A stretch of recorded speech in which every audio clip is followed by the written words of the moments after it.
L'information de 23 h. Bonsoir mesdames et messieurs, les titres au sommaire de ce journal.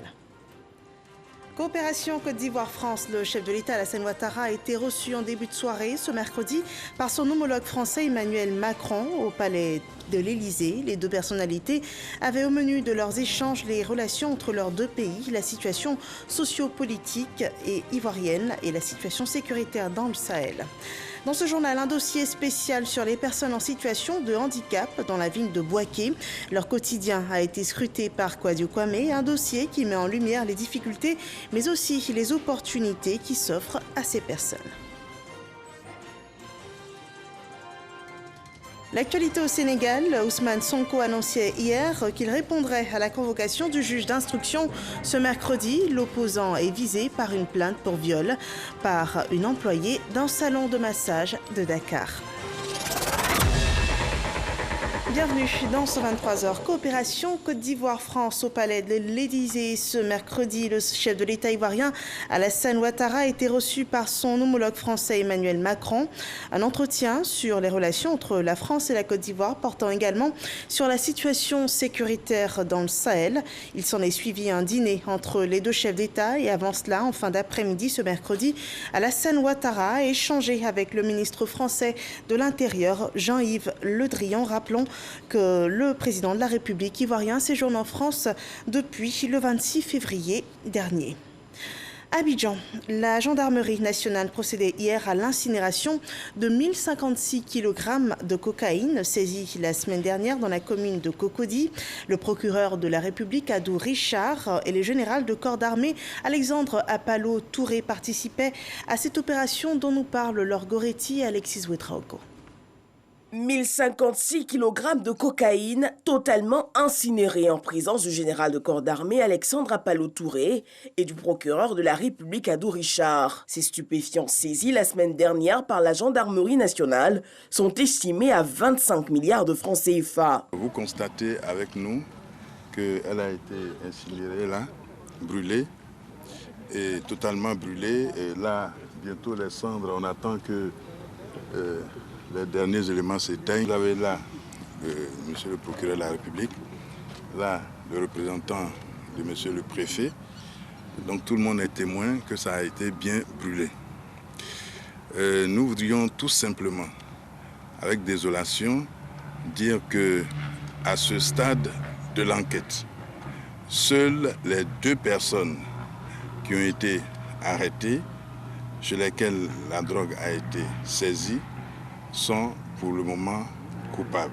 Une infime partie a été mise sous scellé pour la suite de l'enquête et les besoins de laboratoire. Lorsque les personnes sont déférées, le dossier, en ce qui concerne ce genre de dossier qui a des relents internationaux, c'est confié à un juge d'instruction. Et il a besoin, lui, le juge, d'avoir une partie du scellé.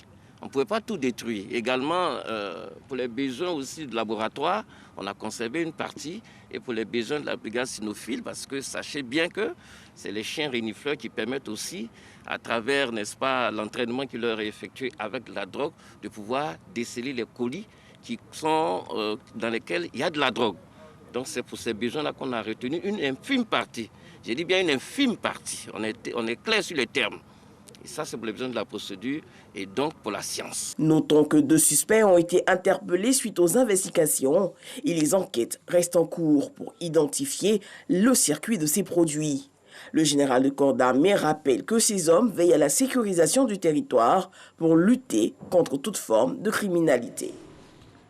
L'actualité en Côte d'Ivoire, c'est aussi la campagne pour les législatives 2021. Elle est à son 6e jour. Les candidats sont à l'assaut des populations au sein des circonscriptions électorales. Si la plupart sont à leur première expérience, d'autres sont à la reconquête d'un second mandat au Parlement de Côte d'Ivoire sur tout le territoire national. Ils multiplient les meetings afin de convaincre les populations de leur accorder massivement leur suffrage le 6 mars prochain. Ils sensibilisent également sur la tenue des élections dans un climat de paix. Cette étape du processus électoral s'achèvera demain, jeudi 4 mars 2021, à minuit.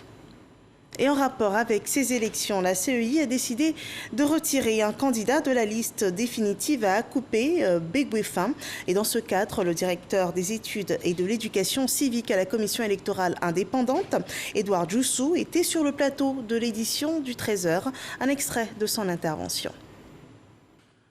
La commission électorale indépendante porte à la connaissance de la communauté nationale et particulièrement des électeurs des circonscriptions numéro 145 Akupé Begwefin, commune et sous-préfecture, que le nommé Atse Wilson Desmond, commissaire à la commission électorale régionale du Gor, a présenté sa candidature à l'élection des députés du 6 mars 2021 sous le nom Atse Wilson Stevens. En usant d'artifices frauduleux pour modifier son identité dans sa déclaration formelle de candidature, M. Atse Wilson Desmond a pu se faire inscrire sur la liste des candidats en violation des dispositions de l'article 21 de la loi sur la CEI, qui interdit pourtant aux membres de cette institution d'être candidats à une élection organisée par la CEI. Au regard de ce qui précède, la commission électorale indépendante décide du retrait de M. Atse Wilson Stevens de la liste définitive des candidats retenus pour l'élection des députés du 6 mars 2021 dans la circonscription électorale numéro 145, Akupé Begwefin, commune et sous-préfecture, et ce, sans préjudice des mesures disciplinaires et des poursuites pénales qu'elle se réserve le droit d'engager à l'encontre de M. Atse Wilson Stevens. La commission électorale indépendante tient à rassurer les autres candidats de la circonscription numéro 145 concernée que ce retrait n'impactera aucunement leur position sur le bulletin officiel de vote le jour du scrutin. Voilà, décision irrévocable de la CEI. L'actualité sportive en Côte d'Ivoire, le championnat national de football, c'est pour bientôt. La compétition reprendra bien évidemment le 14 mars prochain, après un an d'arrêt, une reprise que prépare le comité de normalisation de la FIF. Et à ce propos, un entretien s'est tenu hier mardi entre la présidente Mariam Dao Gabala et le directeur général de la RTI, Fosseni Dambélé. Le point de Salif Ouattara. À 2 semaines de l'ouverture de la Ligue 1, la présidente du comité de normalisation, Mariam Dao Gabala, s'est rendue ce mardi 2 mars 2021 dans les locaux de la RTI pour une prise de contact et surtout pour réaffirmer la volonté de la Maison de Verre de Treichville de poursuivre son partenariat avec le groupe RTI. Le partenariat entre la RTI et la FIF est un accord de raison. Une affirmation de Fosseni Dambélé, directeur général de la RTI, qui était entouré pour l'occasion de ses principaux collaborateurs. Nous allons démarrer les championnats de Ligue 1 et de Ligue 2 au mois de mars et il était bon que nous nous préparions. Je voudrais ajouter que la collaboration est tellement belle que nous aurons bientôt à fêter la Journée internationale de la femme. Et je voudrais, là sur le champ, inviter l'équipe féminine de la RTI à rencontrer l'équipe féminine de la FIF le 19 au centre technique de Bergerville. Oui, nous serons présents avec une équipe très forte, difficile à manœuvrer et qui va donner du fil à retordre à l'équipe féminine de la FIF. Le football aujourd'hui, c'est quasiment une industrie qui a une dimension sociale, une dimension humaine. Et aujourd'hui, l'engagement de la RTI est maintenu pour que la Côte d'Ivoire puisse permettre à ces jeunes, au public ivoirien, à tous les Ivoiriens, d'avoir accès à des matchs de qualité tels que la Ligue 1 et la Ligue 2. Déjà diffuseuse de la Ligue 1, la RTI s'était engagée depuis la fin de la saison 2019 sur un autre tableau, diffuser la Ligue 2, et de ce fait, renforcer la coopération avec la Maison de Verre de Treichville. Voilà la reprise du championnat ivoirien de football après un an d'arrêt dû à la pandémie de coronavirus. Une année après, le virus se répand encore. Le point de la situation sanitaire à cette date.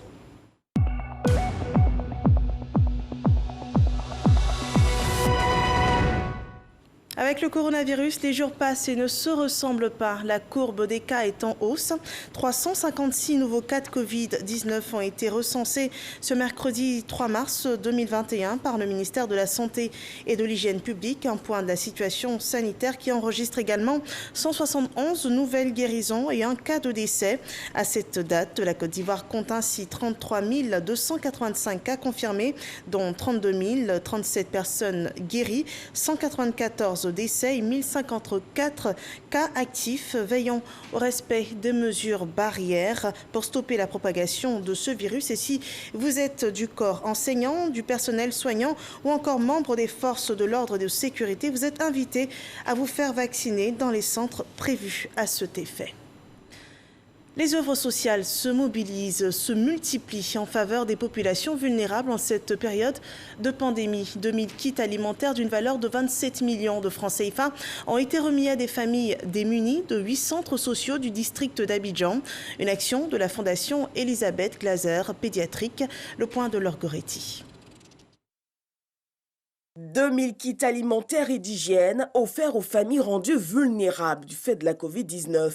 Le don est de la Fondation Elisabeth Glaser Pédiatrique en partenariat avec le ministère de la Femme, de la Famille et de l'Enfant. Pour le lancement de l'opération, 250 familles de la commune de Port-Bouët bénéficient des dons.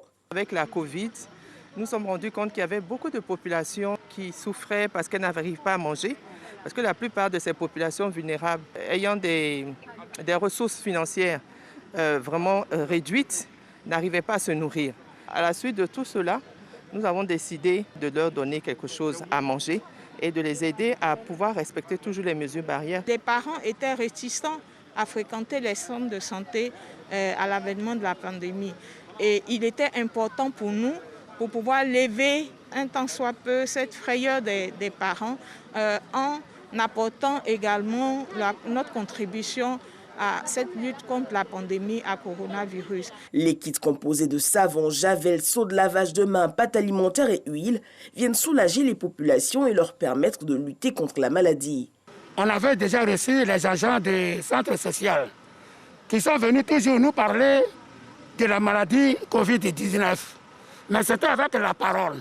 Mais aujourd'hui, on voit que cette parole a été accompagnée d'un matériel. Donc aujourd'hui, on est très content. Parce que quand il y a une maladie, il faut avoir les moyens pour faire barrage à cette maladie. Ça va m'aider, ça va beaucoup m'aider. On met l'eau dedans avec les produits. Et puis on se lave les mains, les enfants, tout le monde. D'une valeur totale de 27 millions de francs CFA, ces 2000 kits seront repartis dans les 8 centres sociaux du district d'Abidjan. Notons que cette action s'inscrit dans le cadre de la mise en œuvre du plan de riposte à la Covid-19. Dans la commune de Bingerville, une cité de chercheurs naîtra dans le village d'Akoué-Agban. C'est une réalisation de la mutuelle des enseignants-chercheurs et des chercheurs de la science et de la santé. La première pierre qui marque le lancement des travaux de cette cité a été posée. Didier Nguessan. Akoué-Agban, dans la commune de Bingerville. Dans ce village, 220 logements seront bâtis d'ici à 24 mois. Un projet de la mutuelle des enseignants-chercheurs et chercheurs des sciences de santé, Mutexa, et ses partenaires. Un pas très important après l'acquisition de 23 hectares de terrain viabilisés par la mutuelle. À terme, chaque membre souscripteur aura une propriété foncière et un toit décent. Les enseignants-chercheurs des sciences de la santé, c'est-à-dire des médecines, pharmacie ou odontostomatologie, se sont regroupés en mutuelle parce qu'ils ont voulu faire ensemble une cité des rêves, un peu comme au temps de feu le président Félix Houphouët-Boigny, où il logeait nos maîtres. Ils se sont associés donc pour pouvoir acquérir des terrains. C'est ce qui a fait que la Mutexa est née et ces enseignants-là ont cru à ces projets et ont accompagné le géomètre de manière à pouvoir obtenir ces terrains et bâtir donc cette cité-là en l'hommage, comme le chef de l'État même l'a dit, un Ivoirien, un toit, et cela participe donc au développement du pays. Nous allons faire en sorte que toute la mutuelle, tous les membres de la mutuelle qui ont adhéré à ce projet-là soient logés dans des maisons qui offrent un cadre de vie sain et aussi qui leur permettent de mettre leur famille à l'abri. Cette pose de première pierre marque également le début des travaux de construction de la clôture de la cité, de quoi soulager les souscripteurs. C'est un sentiment de fierté, d'abord de remerciement à Dieu et qui a permis que ce projet voit le jour. Ce projet, nous sommes dessus depuis 2015. Il y a eu des moments de découragement, mais le fait de venir sur le site, de voir le terrain, de poser une première pierre, devant témoin avec les partenaires, ça nous conforte. On s'est dit qu'à partir de maintenant, c'est la vitesse supérieure qui sera enclenchée et que ce rêve-là va devenir réalité.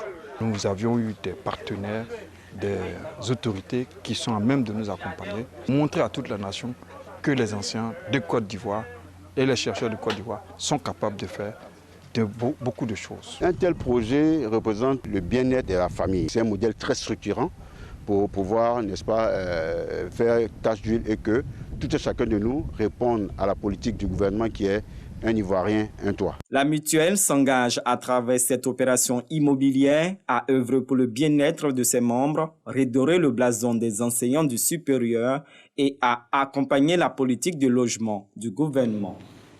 Et notre opération pour le bien-être des populations, 2 micro-projets relatifs à l'approvisionnement des cantines scolaires ont été lancés. L'initiative cible les régions du Sud Comoé et des Grands Ponts. Il s'agit à terme d'assurer l'approvisionnement de 6 cantines scolaires dans ces régions par le concours de 6 groupements agricoles pour la transformation du vivrier et la pratique de la pêche artisanale. Parga se reconnaît. Depuis 2016, les cantines ne sont plus approvisionnées en vivres selon la direction des cantines scolaires. Cette situation préoccupe les responsables de la direction des cantines scolaires, l'ONG Ivoire Développement Durable et leurs partenaires techniques. Ils décident alors de mettre en œuvre 2 micro-projets avec l'appui technique de l'ANADER dans les régions du Sud Comoé et des Grands Ponts. L'objectif étant d'approvisionner de façon durable 6 cantines scolaires de ces régions à travers un appui renforcé à 6 groupements agricoles pour la production de février, de transformation du manioc en produits dérivés et la pratique de la pêche artisanale. Ainsi, dans le cadre du programme intégré de pérennisation des cantines scolaires, 3 groupements de la région du Sud Comoé ont officiellement reçu des équipements et matériels en vue de garantir le succès de ce projet. On vous prie de faire bon usage de tout ce qu'on vous a donné.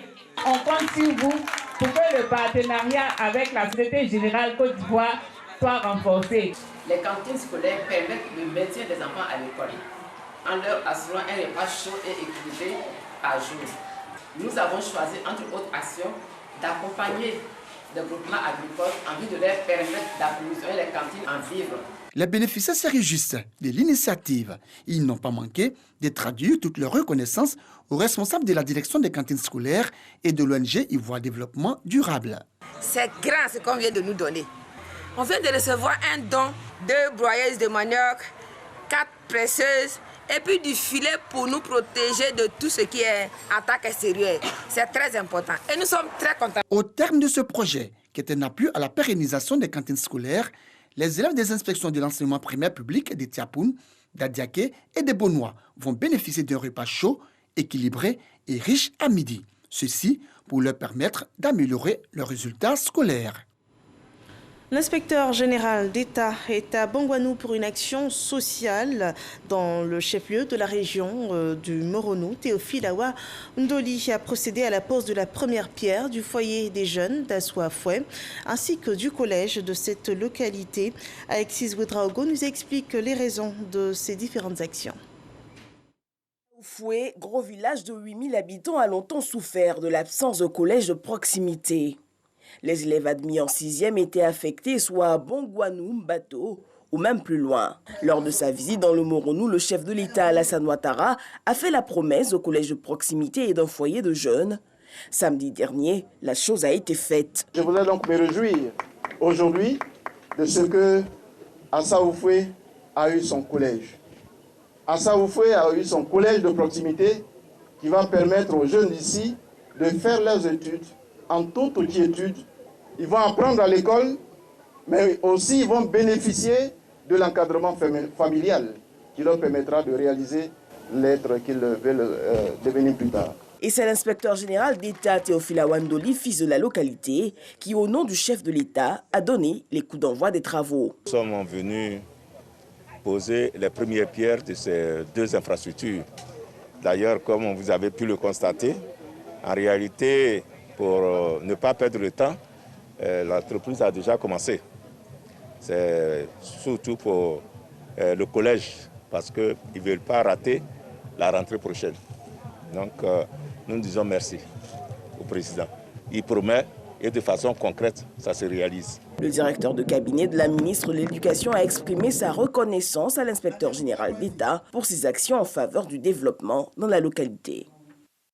Le dossier de ce journal, on vous l'annonçait en titre, met en lumière le quotidien des personnes en situation de handicap vivant dans la région de Gbeke. C'est une idée de reportage de Kwasio Kwame. Le handicap se définit comme une déficience congénitale ou acquise des capacités physiques ou mentales, un désavantage qui met en état d'infériorité. Tous sommes donc des handicapés en sursis. Alors pourquoi ce refus d'accepter ou se moquer des personnes vivant avec handicap? Les concernés souffrent dans leur chair et dans leur esprit dans tous les compartiments de la vie. D'abord, la vie sentimentale. Il était tombé amoureux d'une fille. Une fois, il y a la camarade de sa maman qui est venue. Il dit non, que toi tu es venu dans le village là. C'est lui là, tu as vu comme garçon dans le village là. Si tu veux une fille, c'est pour dire que tu es infime et pas accepter. Difficile surtout de supporter les regards teintés de raillerie du voisinage. Je marche pour aller au marché, les gens se moquent de moi en disant que je suis handicapée. Je fais la restauration. En tout cas, quand je suis là, il y a des gens qui disent, mais la femme qui ne voit pas là, c'est elle qui prépare et puis vous mangez. Il faut être fort pour surmonter cet obstacle. Une fois dehors, les caniveaux à ciel ouvert et les bâtiments avec des escaliers à n'en point finir. Les voies sont très étroites. Il y a aussi surtout le mauvais stationnement des personnes, des commerçantes qui font des appartements sur les voies. Donc, ce qui fait que la personne handicapée visuelle, quand elle vient, elle a des difficultés pour pouvoir circuler. À 2 reprises, j'ai été invitée à une réunion, à prendre part à une réunion. Je suis arrivée, je ne pouvais pas prendre l'escalier, je suis restée en bas là.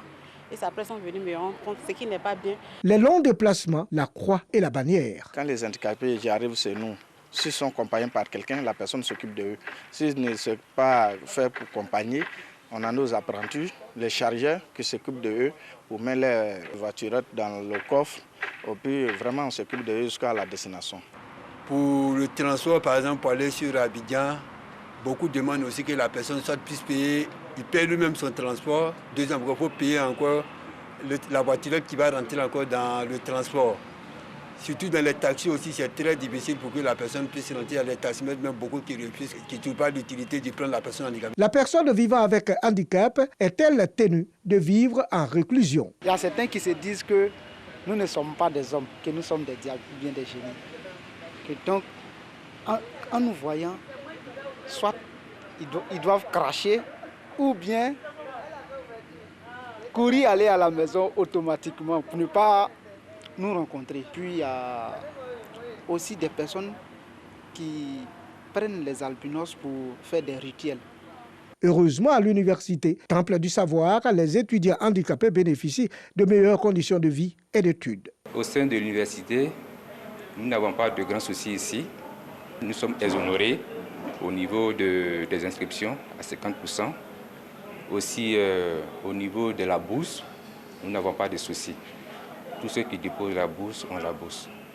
Au niveau de l'accès des amphis, il y a des rampes qui sont là. Pour ceux qui sont en fauteuil roulant, ils ont l'accès à ces amphis et aux salles de TD. Pour le premier responsable chargé de la pédagogie et de la recherche, toutes les universités modernes sont dans la dynamique d'une éducation inclusive. Pour nous, l'étudiant handicapé est un étudiant comme tous les autres, mais à qui l'institution se doit d'apporter les appuis qu'il faut pour qu'il puisse réaliser de façon pleine sa mission, c'est de venir se former et être diplômé de notre établissement. Pour la Fédération des personnes handicapées, les conseils régionaux et municipaux doivent intégrer les personnes vivant avec handicap pour la prise en compte de leurs préoccupations. Si le vote est un droit pour tout un chacun, on doit pouvoir inscrire ça au niveau du code électoral, que ce soit plus accessible aux personnes en situation de handicap. Un élément aussi qui est très fondamental, que je répète encore, c'est surtout l'implication des personnes en situation de handicap dans les instances de décision. Réaction de la mairie. Il y a la loi qui prévoit quand même un certain nombre de places pour, n'est-ce pas, les handicapés. Mais cela dépend des handicaps. En ce qui concerne le conseil municipal, on sait qu'il y a des handicapés qui ont des capacités, des potentialités qu'on peut bien exploiter et capitaliser.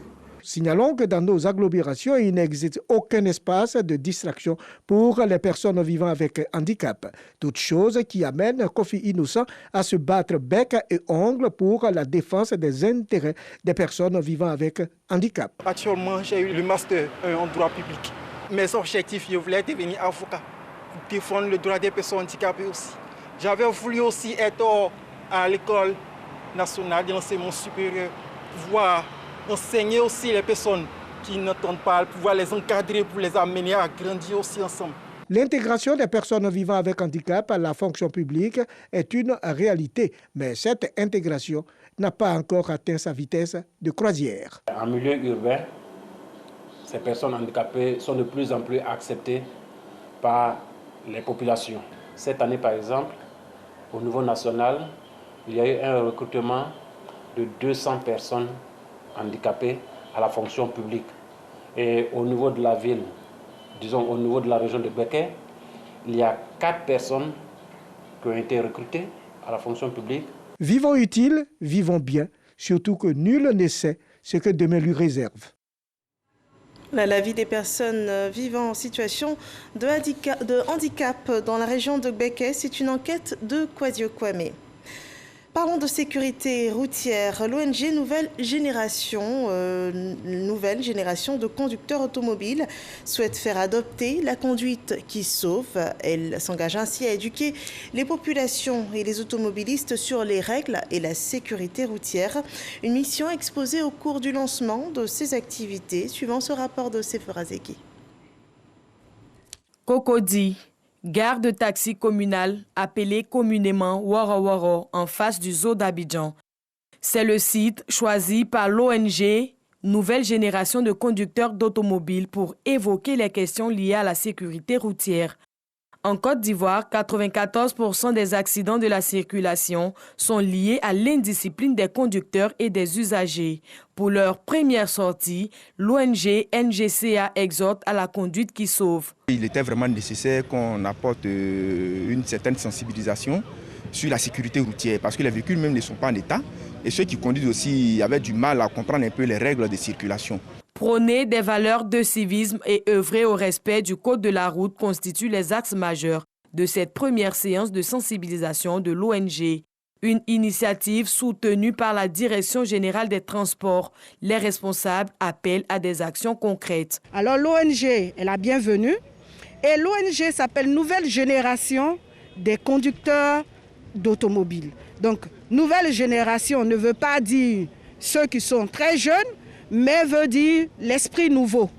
Que ce sont des personnes, des conducteurs qui prennent à main, qui prennent à cœur leur profession et sauvent la vie. Parce que nouvelle génération de conducteurs, ils comprennent qu'est-ce qui s'est passé auparavant pour pouvoir emmener quelque chose de positif dans la sécurité routière. Créée le 13 août 2016, l'ONG NGCA invite également les parlements à l'élaboration et au suivi des lois pour des comportements citoyens dans la régulation de la conduite. L'actualité hors de notre pays, au Sénégal, pour éviter que le pouvoir ne lui colle un motif de rébellion qui peut lui valoir 6 mois de prison, Ousmane Sonko a décidé finalement de répondre à la convocation du juge ce matin, bien qu'il affirme ne pas faire confiance à la justice sénégalaise.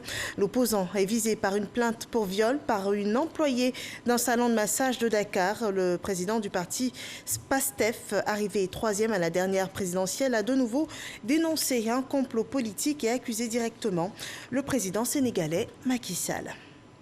Au Bénin, l'opposant Sébastien Ajavon, en exil en France, a été condamné lundi dernier par contumace à 5 ans de prison ferme pour faux, usage de faux et escroquerie par la Cour de répression des infractions économiques et du terrorisme du Bénin. Sébastien Ajavon avait déjà écopé en 2018 de 20 ans de prison pour trafic de drogue. L'un de ses avocats, Maître Julien Ben Simon, dénonce une nouvelle affaire politique. Et nous rappelons cet entretien ce mercredi soir en France au palais de l'Élysée entre le chef de l'État ivoirien Alassane Ouattara et son homologue français Emmanuel Macron. Un entretien sur les relations entre la France et la Côte d'Ivoire portant également sur la situation sécuritaire dans le Sahel. Il s'en est suivi un dîner entre les deux chefs d'État et avant cela, en fin d'après-midi, ce mercredi, Alassane Ouattara échangeait avec le ministre français de l'Intérieur, Jean-Yves Le Drian. C'est la fin de ce rendez-vous d'information. Merci de nous avoir suivis. Prochain point sur l'actualité en Côte d'Ivoire sur RTI 1 à 6h30 avec Régis Kofi. Portez-vous bien.